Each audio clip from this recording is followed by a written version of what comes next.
California has turned to prison inmates to help in the fight against those wildfires that have gripped Los Angeles and other surrounding areas. Now, the practice isn't new. The state has relied on incarcerated firefighters for a long time, but some activists have criticized the practice for being exploitative. Joining us now is Royal Ramey. He's the co-founder and chief executive officer of the Forestry and Fire Recruitment Program. That program actually helps individuals who are formerly incarcerated and worked in fire camps to find firefighting jobs afterwards. Royal himself was formerly incarcerated and helped with fighting fires. Thank you so much for making time for us today, sir. Thank you for having me, Natasha. Royal, give us a sense, because I have to tell you, I was ignorant to this. I was surprised by it. I was reading the BBC today. They give us a number of the roughly 1,870 firefighters that are out there. 900 of them are incarcerated, and they're talking about a very specific firefighting effort, but that's almost half of the people out there fighting these fires. Is this common? Tell us how the program works. So the first and foremost, I wanted to send my thoughts and prayers out to the families that have been impacted by the LA fires, and a big thank you to all our first responders and volunteers who are serving in the LA community. Pretty much, I learned to be a firefighter when I was in prison. I was a part of the California Fire Camp program, and this program has been around since the 1940s, and thousands of folks have been through it. It's a voluntary program. There's a lot of benefits that come with it. So you get better food, you get the visit in a public setting, dormitory living, and also you out in the community and doing projects of some sorts, and you're eligible for time off. But for me, it exposed me to a career that I now love, and that's why we started the Forestry and Fire Recruitment Program, my co-founder, Brenda Smith, and I. And we are a career training program or nonprofit program that equips people coming home from prison and other marginalized communities for careers and protecting the environment. All that sounds good.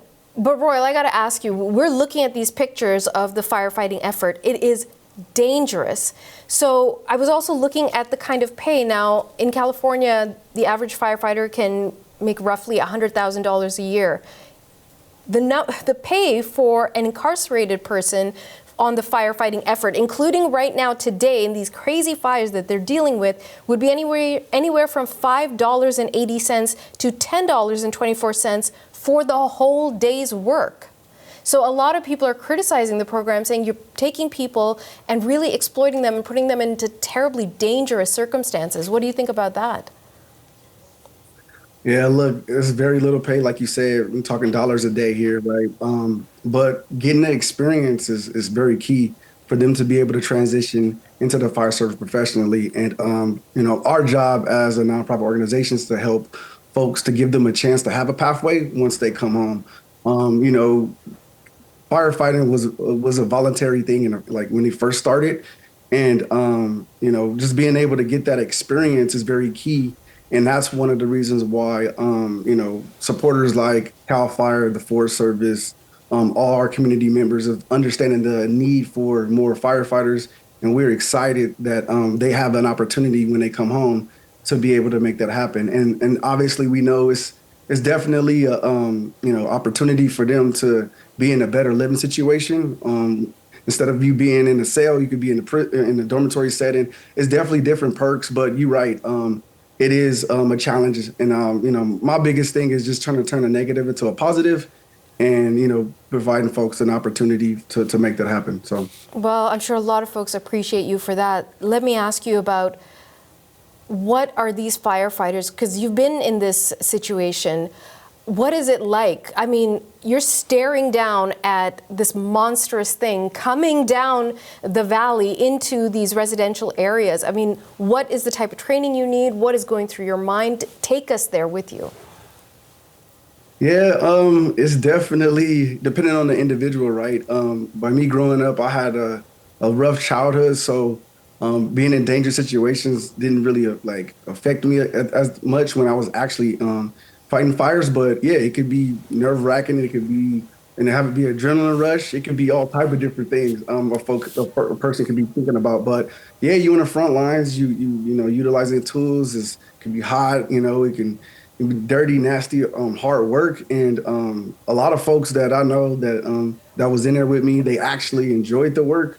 But definitely it can be, definitely a challenge as well. So Royal, explain to me, in this program, the state's program, you're an incarcerated person, and then you've got an emergency like this, and then you're on the front lines, and you're an equal with all the other quote-unquote trained firefighters, right?